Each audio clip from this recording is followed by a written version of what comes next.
Hai miira keessa nagalchee wallahi dhugaa dubbatuudhaafi. Ma badde sagantaa keetirra. Ilma namaa gaafatamu namni kamuu qormaatama. Addunyaan ammoo dirree qormaataati. Yoo mudannoon kun akkanitti namarra gahu maaltu namatti dhagahama? Takka dhaameen beeku wanni takka na dhaaniin beeku waan ta'eef gufuu jalqabaati ana. Waan dhugaan fa'aa qabatanii si dhufanii waan nyaatan mee kana keessatti waan addaa namni waan addaa qabatee dhufe jira uffata fa'aa ta'uu maal jedhatu. Injira injira wanti addaa injira dhabamu. Zad Podcast. Zad. Bismillahir Rahmanir Rahim.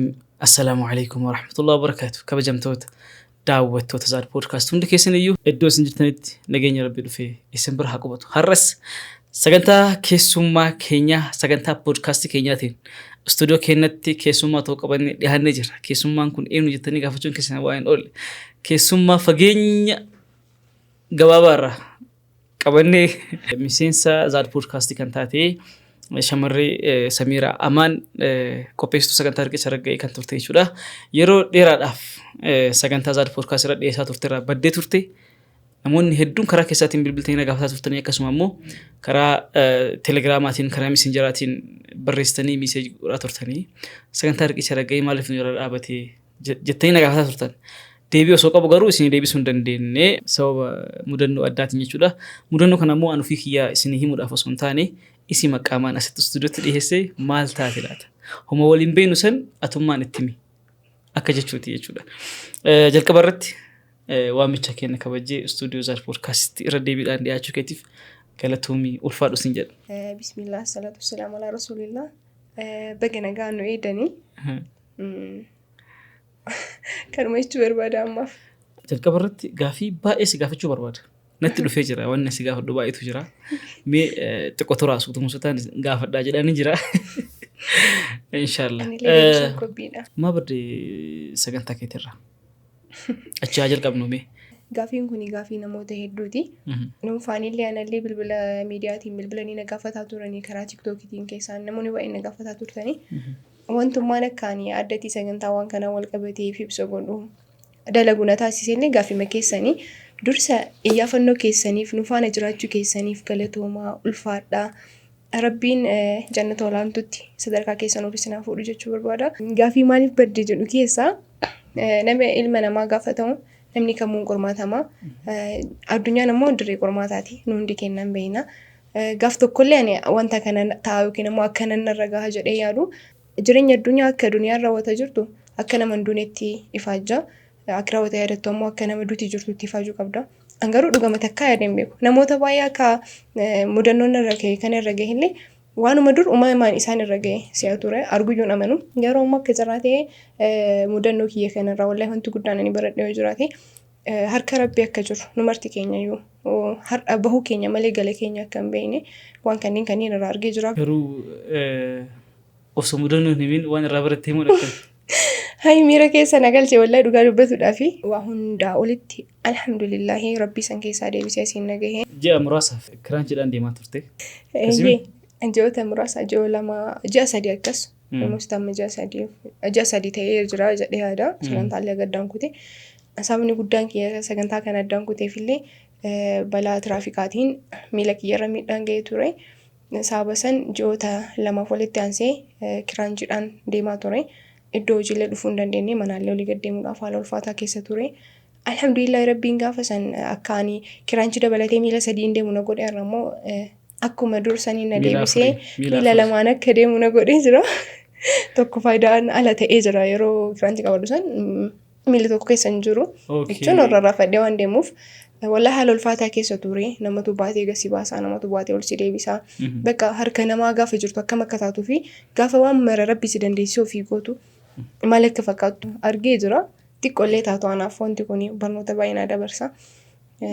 Rabbii kiyya irra deebi'ee alhamdulillahi rabbil aalamiin jechuu barbaada. Namni akkatti bahu malee akkatti galuun beeku jedhanii namni tokkolleen of harkaan qabu.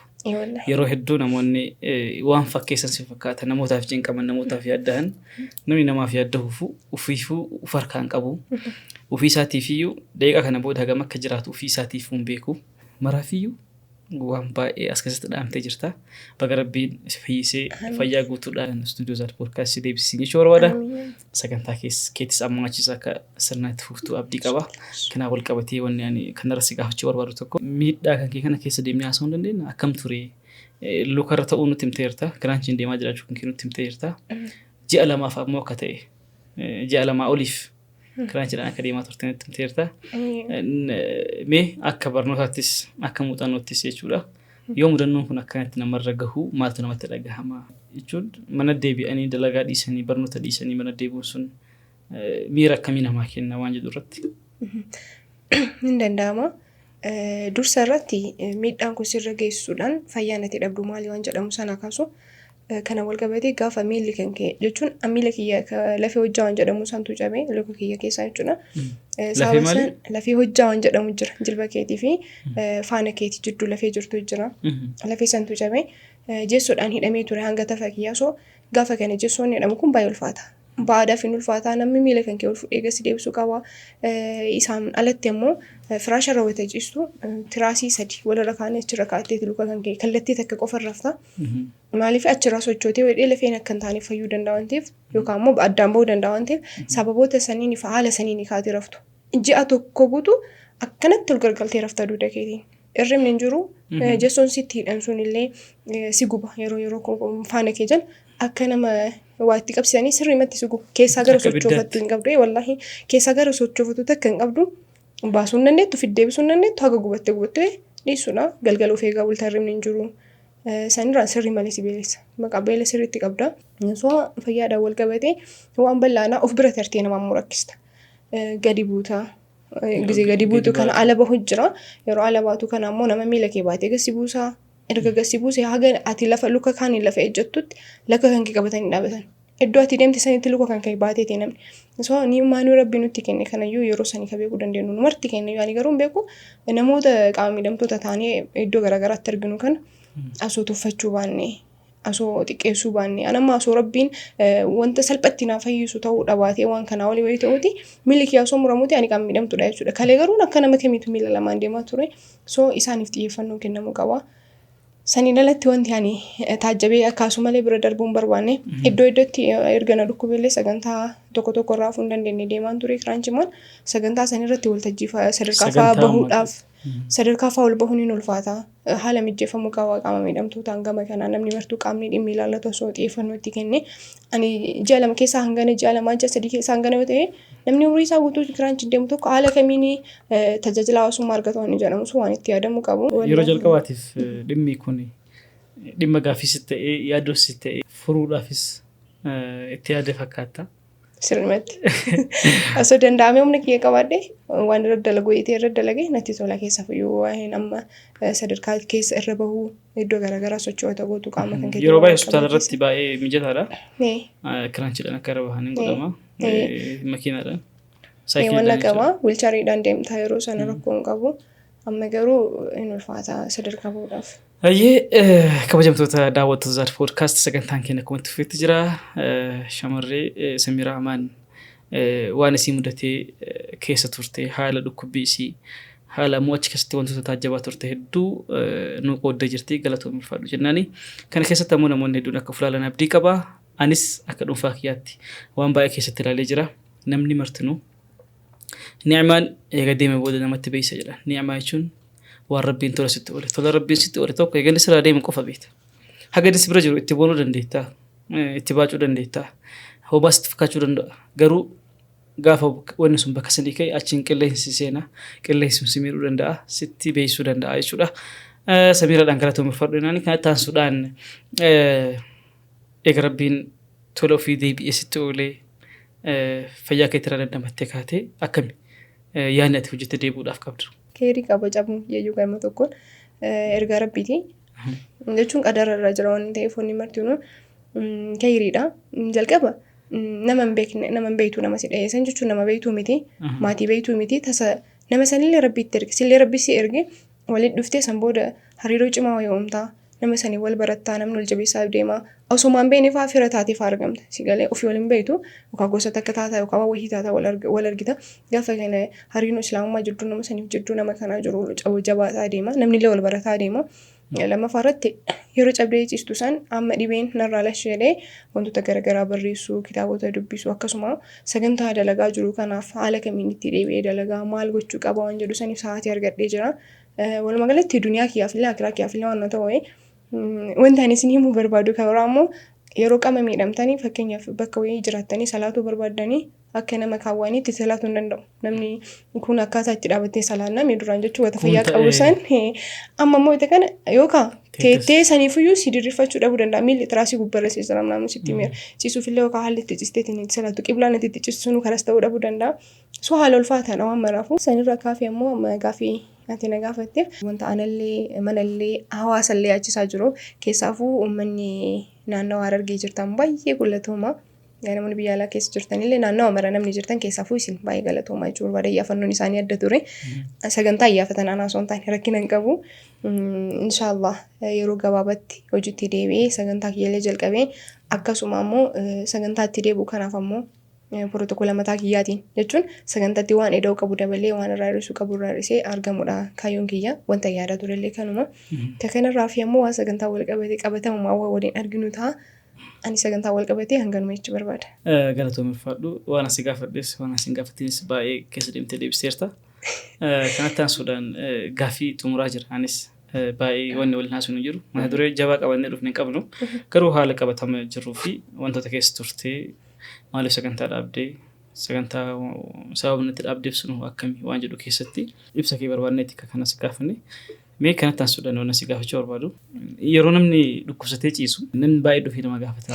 Nama baay'eedhaan keessummaa baay'ee argatta. Namni kun waan ziyaaraan hin jira. Waan dhugaan fa'aa qabatanii si dhufanii waan nyaatan. Mee kana keessatti waan addaa namni waan addaa qabatee dhufe jira uffata fa'aa ta'uu maal yaadu. Injira injira wanti addaa injiraan dhabamu waan inni eegin baay'ee argaa ture. Nyaanni dhugaatii waan baratamaadha. Namni kasii fedhu mallaqni waan baratamaadha. Kanaan alatti wanti addaa injira. Uffanni maaliin kun injira giftii walumaa galatti jechuun paakeejii guutuudha jedhee yaada. Awaayaa kophee akkas dabalatee wantoota paakeejii guutuudha garuu paakeejiin dhufee akkasitti naaf fidanii hanga ammaa qaama kana hin beeku. Eenyuun akka ta'e hin beeku. Galatooma ulfaadhaa jazaakallaahu khairan asumaan jechuu barbaada. Qaamni akkanatti dhokatee waan akkanaaf kun yeroo biraas dhokatee waan biraa akkatiin akka waliin baane. Gaaf tokko dhaguun keenya naaf inshaallah. Ani wallahi mudannoo keessaa asumaan waan akkasuma barbaadu. Yeroo dhaame san rifadheera. Achi miilaan deemee ispaaltii irraa hanga kaanaalii deemee ofii gadi taa'ee wanta kana dhukkubanii adeemuu dhiisaanii jedhee mujaa. Hindeemnu wanta uumaan jedhan haa adeemuu dhiisaanii osoo gaafa san inni deema ta'e yookaan yaala kiyya kanaaf wanni barbaachisu humna kiyyaa ol waan ta'uuf ulfaata ta'uu danda'a tarii. So wanti kun ammoo waan hin daganne gaafa takka dhaameen beeku wanni takka na dhaaniin beeku waan ta'eef gufuu jalqabaati ana. Wanni kun ammoo waan ajaa'ibaati. Kabira ammoo namoonni fa'aa miila lamaan qarana beeka wataan kiraachi dhituuf isi maa fa'aa jedhanii rifatanii na laalaniillee baay'ee jiranii martuu qadara isaati. Alhamdulillah irra deebi'ee waan jechuu barbaadu asoo akkasitti illee turfiyoonni godhu waan hin jirre. Maashaallah Samiiraan hojiitti deebiteerti. Inshaallah. Yeroo kanarraa jalqabee sagantaawwan hedduu dalaguudhaaf marii taasisaa turre. Inshaallah sagantaa riqicha raggeetii fi sagantaa keessummaa poodkaastii qofa isinii qabannee dhiyaataa turre. Inshaallah sagantaadhaan daddaballee akkasuma karaa TV Hamiltoniin sagantaadhaan hedduu isinii dhiyeessuudhaaf qophii hunda xumurree jirra. Warra TV Hamilton waliinis haasaa turre ammas haasaa jirra. Inshaallah sagantaan keenya karaa YouTube qofaan osoo hin taane karaa TVtiinis isin gahaa jechuudha. Achirraanis nu iyyaafadhaa jechuu barbaada. Kana jechuun sagantaawwan keenya hedduun mana keessanitti isin bira gahuu danda'a jechuudha. Inshaallah Rabbi nus haa jabeessu. Isinis nama nu jabeessu Rabbi isin haa taasisu. Waan hunda keessatti akka nu bira dhaabatan abdii qabna. Zaadiin iyyaafachuu kan daganne waan baay'ee gochuu hiyyaan hin barbaannelleedha. Dalagaa baay'ee biraa qabna. Barreeffamaanis ta'ee sadarkaa edaatiin waan baay'ee qabna. Garuu wantoota kanneen qabatamaan gabbaastee agarsiisuudhaaf humna jabaasee barbaachisa. Humni kun ammoo laafutti hin argamu. Alhamdulillah tirataa har'a geennee jirra. amma achis rabbitu jira isinis waan inditanii nu baraabachuu akka daganne kanattaan suudhaan gaafina si qabu gaafii lama qofa tokkofa mudannoo eegasu dhukkubee ciiste qabdu yoo jiraate gaafii kanaaf deebinaa kenna. Hayyee gama mudannootiin walaa mudannoo tokko lama sadii jedhee waan keessaan baaneef yaadadhaalleen jiru narraa soo darbee dhahamuunu akka mudannoo guddaa tokkotti ilaalamta waan baay'ee sirfachiisa fakkaata. Inni lammaffaan sagantaa keenya haga amma dalagaa turtee fi inshaallah duratti dalaguu hedduu hirqicha raggee wal qabatee akkasuma immoo haga si dhukkubee ciisaa turtee namni galatoonfattu jira kanaan wal qabatee. Injira ilma namaa gaafataatu namni kamuu nama biraatii barbaachisaadha. Asoo namni nama barbaachisaa ta'uu baate aadam kophaa isaanii jiraataa waan jinaan barbaachistu gaaf kana jedhu dhiirummaaf dubartummaa osoo hin taane namni namaaf barbaachisama ta'uu isaarraa hubadhaan gama biraatiin kanarra qaama baay'ee galateeffadhu injira.